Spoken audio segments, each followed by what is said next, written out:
غوث اعظم بمنی بے سر و سامان مدد، غوث اعظم بمنی بے سر و سامان مدد، قبلہ دی مدد کعبہ ایمان مدد، قبلہ دی مدد کعبہ ایمان مدد، واہ کیا مرتبہ اے غوث ہے بالا تیرا، واہ کیا مرتبہ اے غوث ہے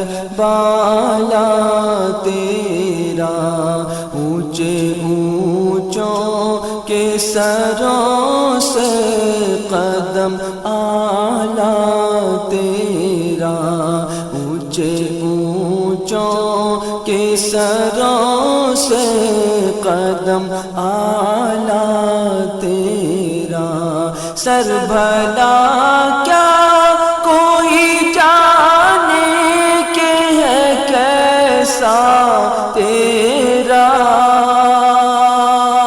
سر بھلا کیا کوئی جانے کہ ہے کیسا تیرا، اولیاء ملتے ہیں آنکھیں وہ ہے تلوار تیرا، اولیاء ملتے ہیں آنکھیں وہ ہے تلوار تیرا، غوث اعظم بمنی بے سر و سامان مدد، قبلہ دی مدد کعبہ ایمان مدد، قسم دے دے کے کھلاتا ہے پلاتا ہے تجھے، قسم دے دے کے کھلاتا ہے پلاتا ہے تجھے، پیارا اللہ تیرا چاہنے والا تیرا، پیارا اللہ تیرا چاہنے والا تیرا، غوث اعظم بمنی بے سر و سامان مدد، قبلہ دی مدد کعبہ ایمان مدد، تجھ سے در در سے سگ اور سگ سے ہے مجھ کو نسبت،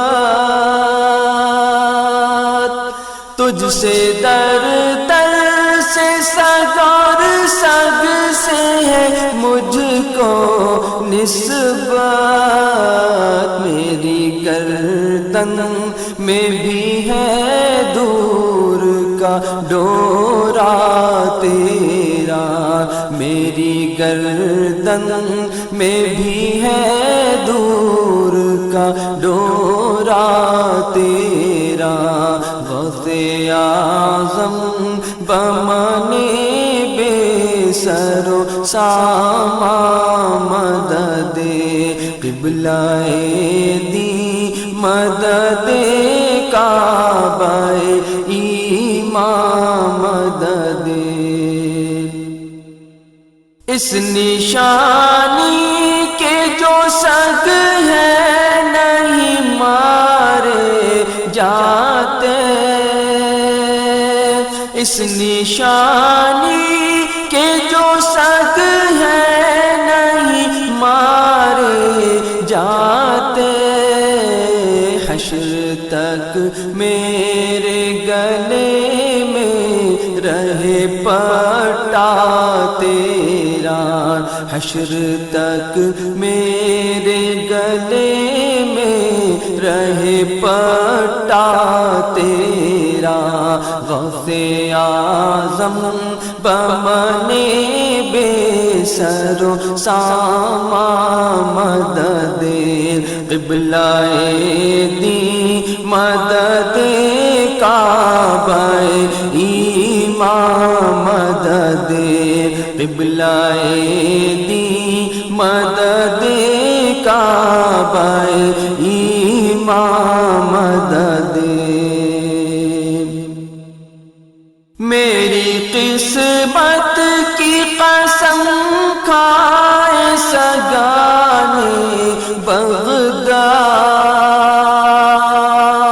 میری قسمت کی قسم کھائے سگانے بغداد، ہند میں رہ کے بھی دیتا رہوں پہرا تیرا، ہند میں رہ کے بھی دیتا رہوں پہرا تیرا، غوث اعظم بمنے بے سر و ساما مدد قبلہ دی مدد کعبہ ایمان مدد قبلہ دی مدد کعبہ ایمان مدد۔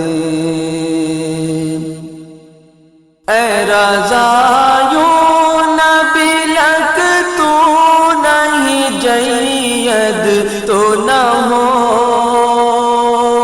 اے رضا یوں نہ بلک تو نہیں جید تو نہ ہو، سید جید ہر دیر ہے مولا تیرا، سید جید ہر دیر ہے مولا تیرا، غوث اعظم بمنے بے سر و ساما مدد قبلہ دی مدد کعبہ ایمان مدد قبلہ دی مدد کعبہ ایمان مدد۔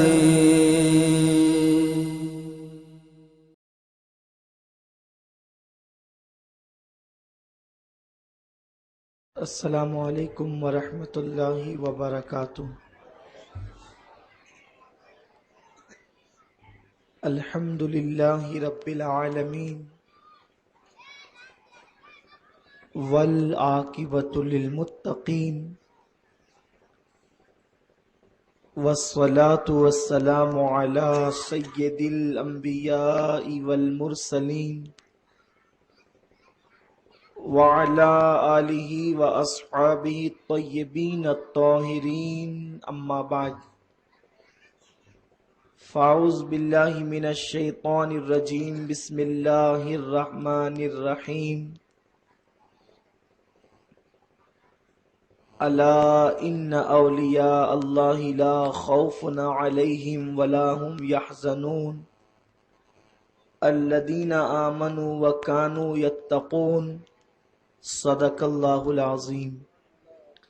غوث اعظم بمنے بے سرو ساما مدد قبلہ دین مدد کعبہ ایمان مدد، بگرداب بلا افتاد کشتی ضعیفانو شکستہ رات پشتی، بحق کے خواجہ عثمان ہارون، مدد کن یا معین الدین چشتی، مدد کن یا معین الدین چشتی، مدد کن یا معین الدین چشتی۔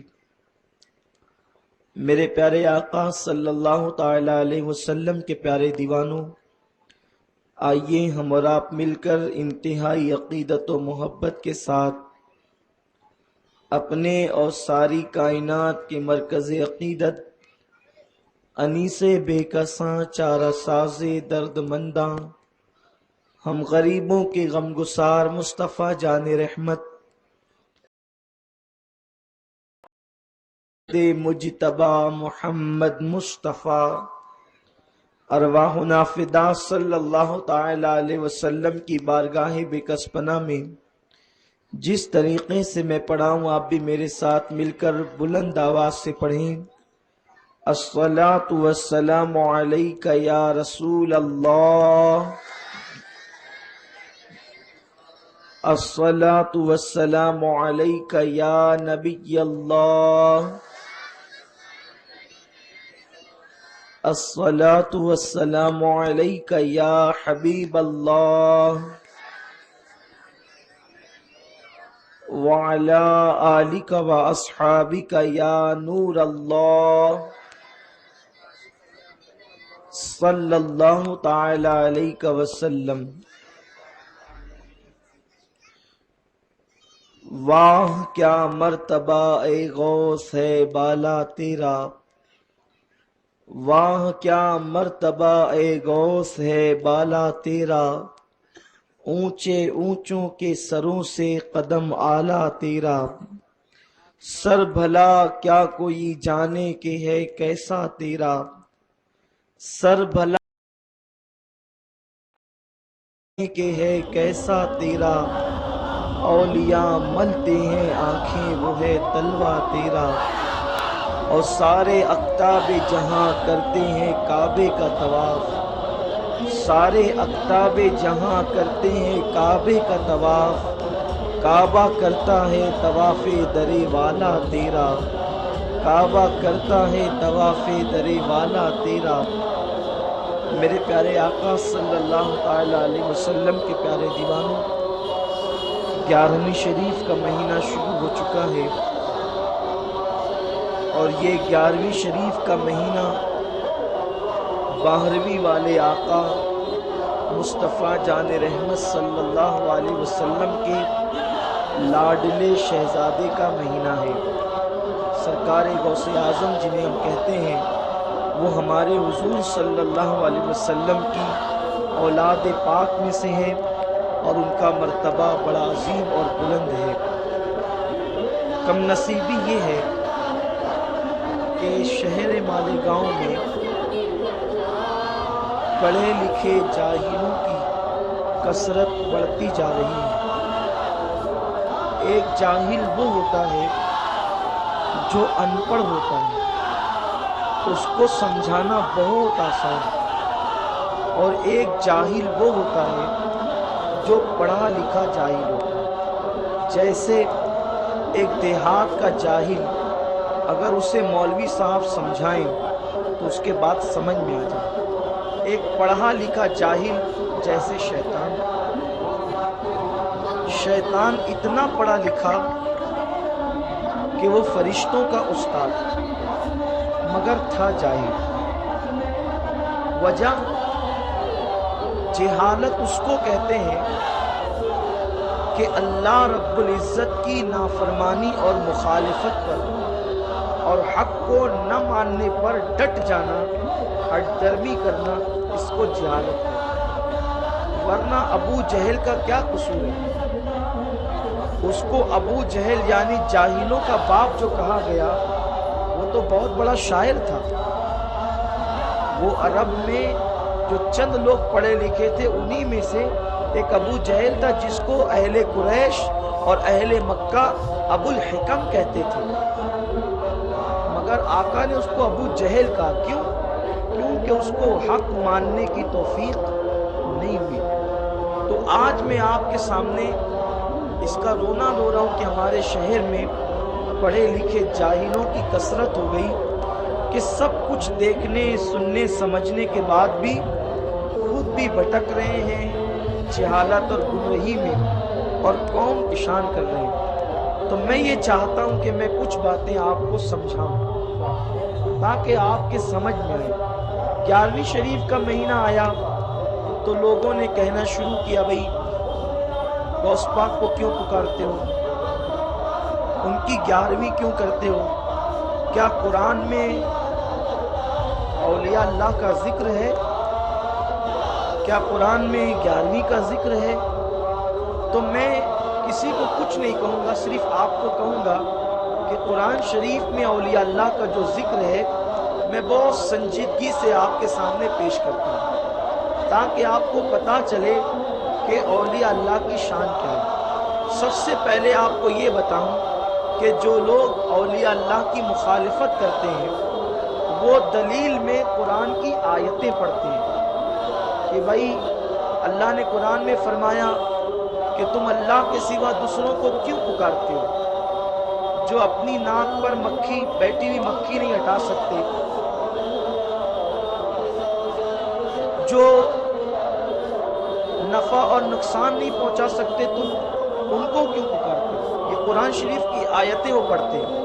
کہا دیکھو اللہ فرما رہا ہے کہ ولیوں کو مت پکارو کہ وہ اپنی ناک پر بیٹھی ہوئی مکھی نہیں اٹھا سکتے، وہ نفع اور نقصان کے مالک نہیں ہے، اس طرح کی باتیں کرتے ہیں۔ اب ایک بیچارہ ان پڑھ جا آدمی ہے جو لوم چلاتا ہے، اس کو لوم کا تانا بانا کے علاوہ کچھ سمجھتا نہیں، وہ یہ سوچتا ہے کہ یا اللہ بات تو صحیح ہے، قرآن کی آیت پڑھ دیں مولوی صاحب، تو پھر بات یہ ہوتی ہے کہ آدمی گمراہ ہو جاتا ہے۔ سب سے پہلے آپ یہ سمجھیں کہ قرآن نے جن کے لیے یہ کہا کہ یہ ناک پر بیٹھی ہوئی مکھی نہیں اٹھا سکتے، وہ ولیوں کے لیے نہیں کہا، بلکہ قرآن مقدس نے وہ بتوں کے لیے کہا۔ کس کے لیے کہا؟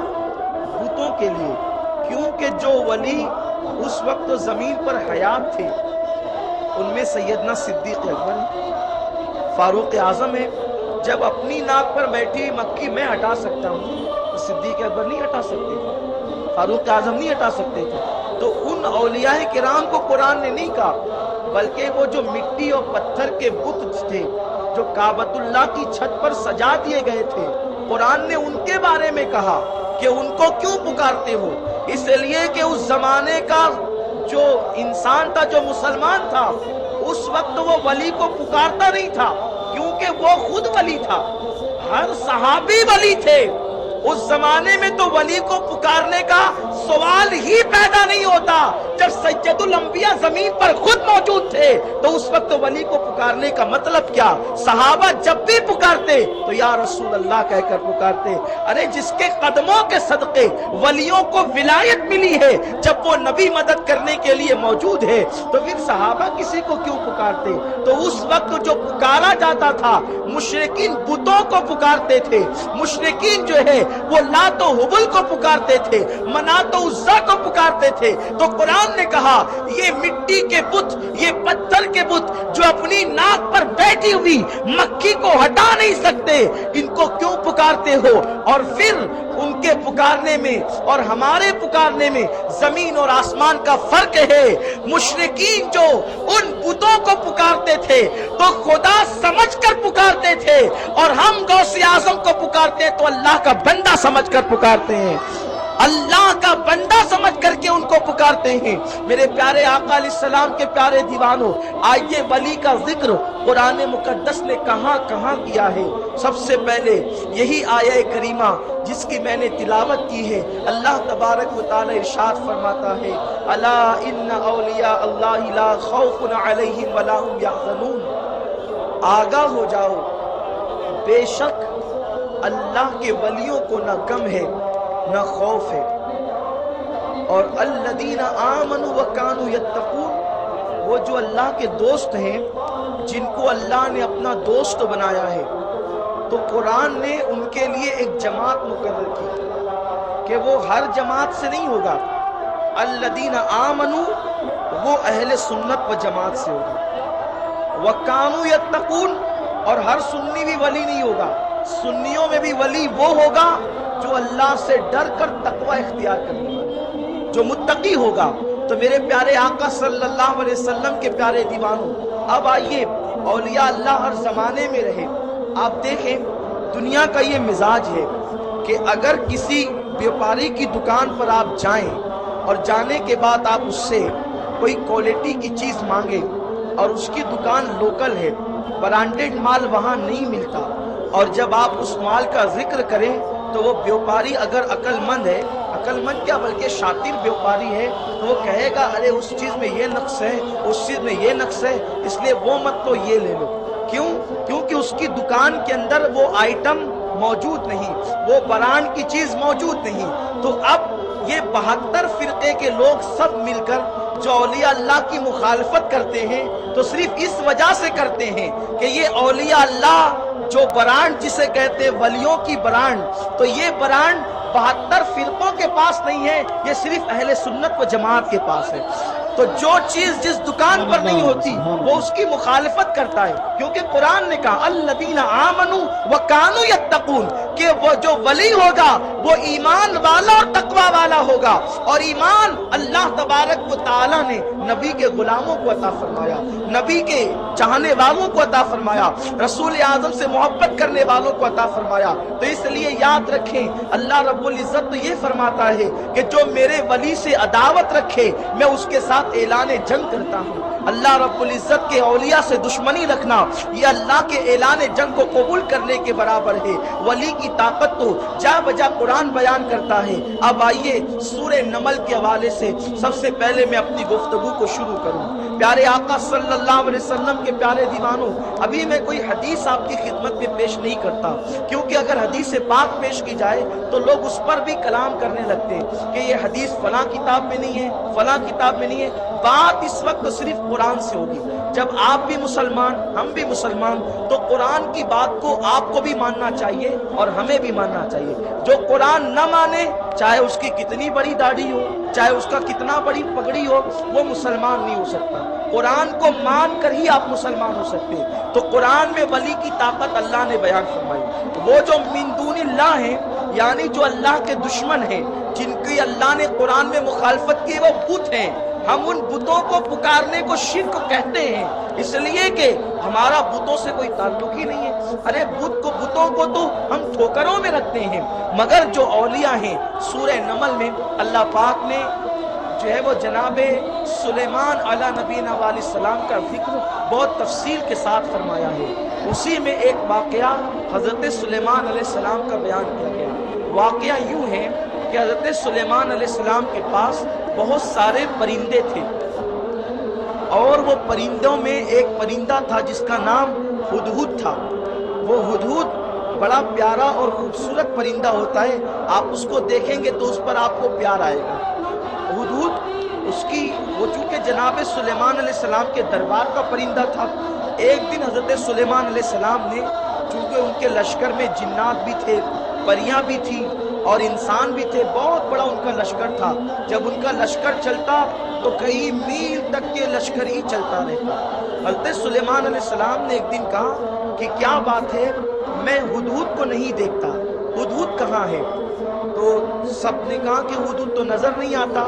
حضرت سلیمان علیہ السلام ناراض ہو گئے، فرمایا اگر وہ آئے گا تو اس کے غائب ہونے کی میں اس کو سزا دوں گا، یعنی اس کو ذبح کر دوں گا، مگر وہ ذبح سے صرف ایک وجہ سے بچ سکتا ہے کہ اگر وہ کوئی ایسی خبر لائے کہ جس خبر میں بہت کامیابی کی بات ہو، اچھی بات ہو، خوش آئین بات ہو، تب تو میں اس کو آزاد رکھوں گا۔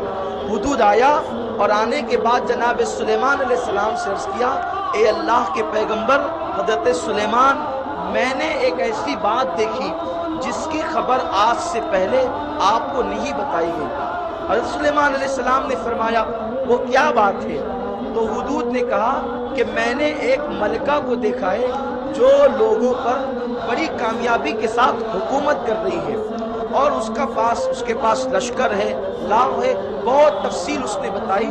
المختصر یہ کہ اس نے بلقیس کا ذکر کیا۔ بلقیس کو جناب سلیمان علیہ السلام نے خط لکھا۔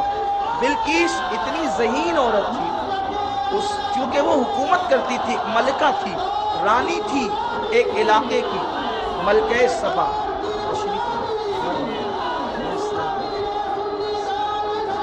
ماشاءاللہ ہمارے صوفی باصفا صوفی محمد اسماعیل چشتی صاحب